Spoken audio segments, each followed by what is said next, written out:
बच्चों 10वीं क्लास में आपका स्वागत है। तो चलिए आज का क्लास शुरू करते हैं। क्लास की शुरुआत में हम सबसे पहले सिलेबस के बारे में जानेंगे। जैसे ही हम कक्षा 9वीं से 10वीं में आते हैं या किसी भी नई क्लास में जाते हैं तो हमें सिलेबस के बारे में जानने की जिज्ञासा होती है। तो चलिए देखते हैं हमारे विज्ञान का सिलेबस क्या है। हम विज्ञान को 3 भागों में बांटते हुए पढ़ेंगे। पहला भाग रसायन विज्ञान, दूसरा जीव विज्ञान और तीसरा भौतिक विज्ञान। रसायन विज्ञान के अंतर्गत हम तत्वों के आंतरिक गुणों के बारे में पढ़ेंगे।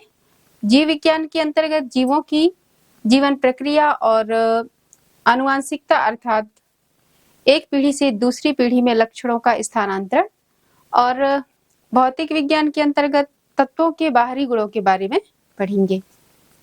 तो चलिए देखते हैं कौन कौन से अध्याय हैं। रसायन विज्ञान के अंतर्गत अध्याय 1 से 5 तक हैं। अध्याय 1 में रासायनिक अभिक्रिया एवं समीकरण, अध्याय 2 अम्ल क्षार व लवण, अध्याय 3 धातु एवं अधातु, अध्याय 4 कार्बन एवं इसके यौगिक, अध्याय 5 तत्वों का आवर्त वर्गीकरण। अब जीव विज्ञान के अंतर्गत 6 से लेकर 9 अध्याय रहेंगे। अध्याय 6 जैव प्रक्रम, अध्याय 7 नियंत्रण एवं समन्वय, अध्याय 8 जीव जनन कैसे करते हैं, अध्याय 9 आनुवंशिकता एवं जैव विकास। अब तीसरे भाग के अंतर्गत 10 से लेकर 13 अध्याय। अध्याय 10 प्रकाश का परावर्तन तथा अपवर्तन, अध्याय 11 मानव नेत्र तथा रंग बिरंगा संसार, अध्याय 12 विद्युत और अध्याय 13 विद्युत धारा के चुंबकीय प्रभाव। और इसके साथ पर्यावरण संबंधित 2 अध्याय हैं। अध्याय 14 हमारा पर्यावरण और अध्याय 15 प्राकृतिक संसाधनों का संपोषित प्रबंधन। तो हम सभी विषय का अध्ययन अच्छे से तभी कर पाएंगे जब हमें कुछ जानने की जिज्ञासा होगी और हमें उत्साह होगा। तो आप लोग को एक विशेष बात ध्यान रखनी है कि आप जब भी पढ़ने बैठें तो एकाग्र होकर पढ़ें और उत्साह के साथ पढ़ें। यदि आप इस तरह से पढ़ेंगे तो आपको टॉपिक अच्छे से समझ में आएगा।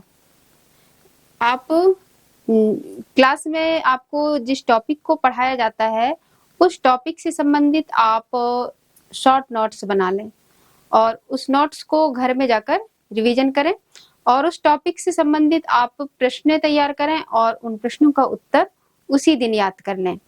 फिर अगले दिन दूसरा टॉपिक पढ़ाया जाएगा तो उस टॉपिक में से भी प्रश्न तैयार करें और उनको भी याद कर लें, और साथ साथ में पिछले दिन जो प्रश्न तैयार किए थे, याद किए थे, उसका रिवीजन कर लें।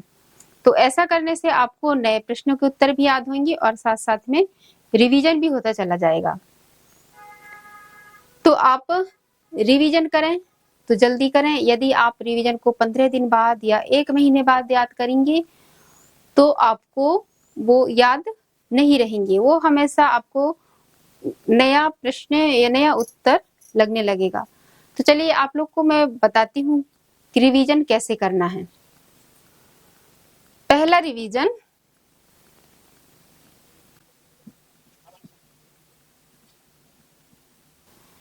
रिवीजन आपको 1 दिन बाद करना है, दूसरा रिवीजन 3 दिन बाद करना है और तीसरा रिवीजन 7 दिन बाद करना है, चौथा रिवीजन 15 दिन बाद करना है। तो इस प्रकार आपको रिवीजन 4 बार करना है और इतना रिवीजन करने के बाद आपको प्रश्नों के उत्तर कंठस्थ याद हो जाएंगे और उन प्रश्नों के उत्तरों को आप कभी भूल नहीं पाओगे। और बच्चे अक्सर कहते हैं कि हमें प्रश्नों के उत्तर याद नहीं रहते, लंबे समय तक याद नहीं रहते, हम उनको भूल जाते हैं। तो इसका मुख्य कारण है जल्दी रिवीजन ना करना। बच्चे मेहनत तो करते हैं, पढ़ते हैं और रिवीजन भी करते हैं, लेकिन उस रिवीजन को 15 दिन बाद या 1 महीने बाद करते हैं।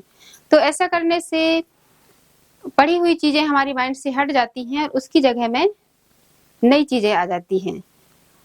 तो प्रश्नों के उत्तर कंठस्थ याद रहे इसके लिए आपको बार बार प्रैक्टिस करना होगा, बार बार रिवीजन करना होगा।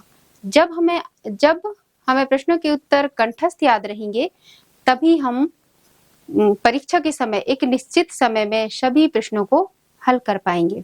तो बच्चों, आप इन बातों को ध्यान में रखते हुए पढ़ाई करेंगे तो आप देखिएगा हर परीक्षाओं में आप टॉप करेंगे और अच्छे से अच्छे अंकों से पास हो जाएंगे।